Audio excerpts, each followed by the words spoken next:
folks. Welcome to another installment of Marriage Mondays. I hope that you all are doing well. Spring has sprung, the mosquitoes are out, and so are the allergies. I hope that everyone is taking care of themselves and staying safe and well. Today, I ended up getting my second round of the COVID vaccinations. Just waiting to see how all this unfolds, but everyone is taking the precautionary measures to keep themselves healthy and well during this time. It's been a year since we've been in this pandemic, and I cannot tell you what the emotional struggle, the mental just anguish, and relational stresses that has caused. You know, the only thing that I could say looking back on this last year, my primary goal, first and foremost, was I needed to take care of myself. I needed to make sure that I was in a healthy mental space, that I was taking the time to walk, relax, whatever it took in order to process for me. I took that time and I took that very seriously. The other part was spending time with the Lord.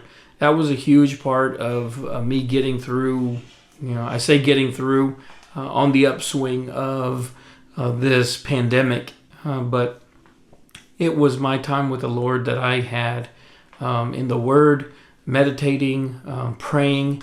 Those were all things that kept me grounded through this whole process, And during that, I also said that my top priorities during this time, number one, first and foremost, it was to be a great husband.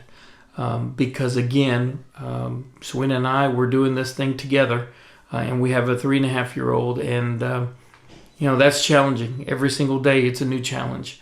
But for me, I knew that the very best that I could was to make sure that we had time together, whether it's 10 minutes here, 10 minutes there, an evening together, Friday breakfasts, whatever that looked like. Probably the hardest thing for me as I've been listening and just experiencing life with folks is, some of those relationships didn't make it.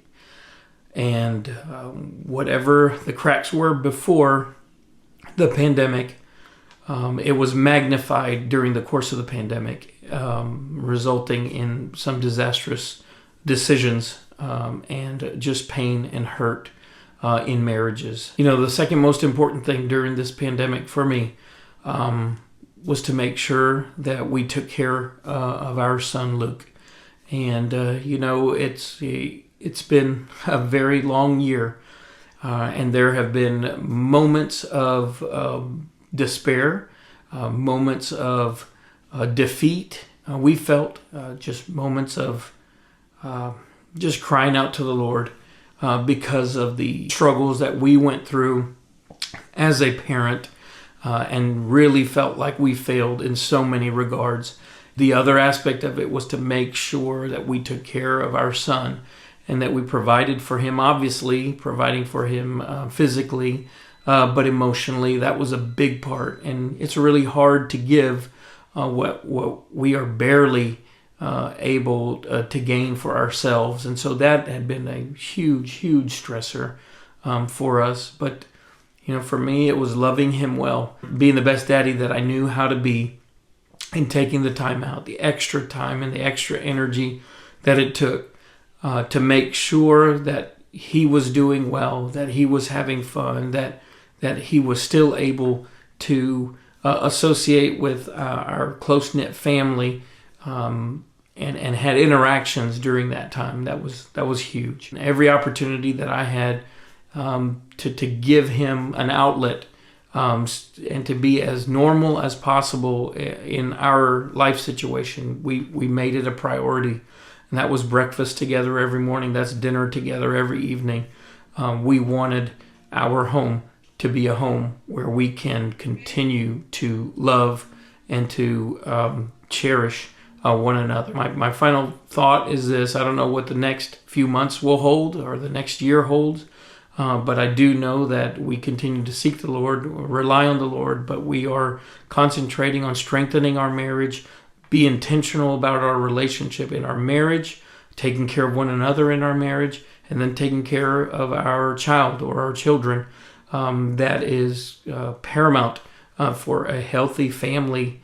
And so my hope and my prayer is that you would find ways to do that as we hopefully and prayerfully are coming out of this pandemic. My prayers continue to be with you all as we navigate these next days ahead of us carefully, with optimism, and with prayer. May God bless you, and we'll see you later.